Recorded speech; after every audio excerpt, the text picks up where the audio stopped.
ఆంధ్ర తెలంగాణలో తక్కువ ఫీజులతో high quality results ఇస్తున్న ఏకైక సంస్థ తిరుమల్ ఐఏఎస్ ఇన్స్టిట్యూట్. సరదా కోసం ఈతకు వెళ్లి ఇద్దరు మృతి చెందగా ముగ్గురు ప్రాణాలతో బయటపడిన ఘటన పల్నాడు జిల్లా సత్తెనపల్లిలో జరిగింది. సత్తెనపల్లి పట్టణంలోని రఘురాం నగర్ కు చెందిన బైకం మహేష్, రౌతు ధరణి కుమార్, మున్సిపల్ ఏరియాకు చెందిన గొడుగుల హర్షవరుణ్, వడ్డపల్లి శాస్త్రీనగర్ కు చెందిన నల్లూరి గోపీచంద్, రాజుల కాలనీకి చెందిన పొదిలి చరణ్లు పట్టణంలోని శ్రీ రాఘవేంద్ర బాలకుటీర్ పాఠశాలలో 9వ తరగతి చదువుతున్నారు. ఐదుగురు మంచి స్నేహితులు. ఇక నిన్న సెలవు కావడంతో వీరు సరదాగా ఈత కొట్టేందుకు వెళ్లాలని నిర్ణయించుకున్నారు.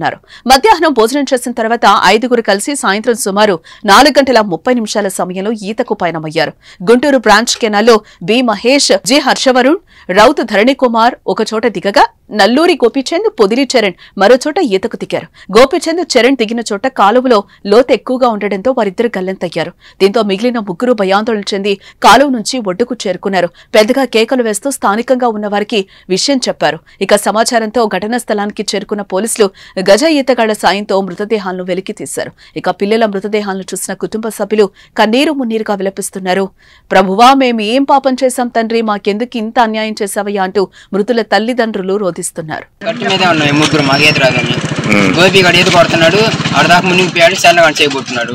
వాళ్ళు ఆడదాకా పోయారు, కర్ర కూడా ఇచ్చాం పుట్టుకోమని, వాళ్ళు అందరూ పోయారు. ఏ స్కూల్ మీరు ఏం చదువుతున్నారు?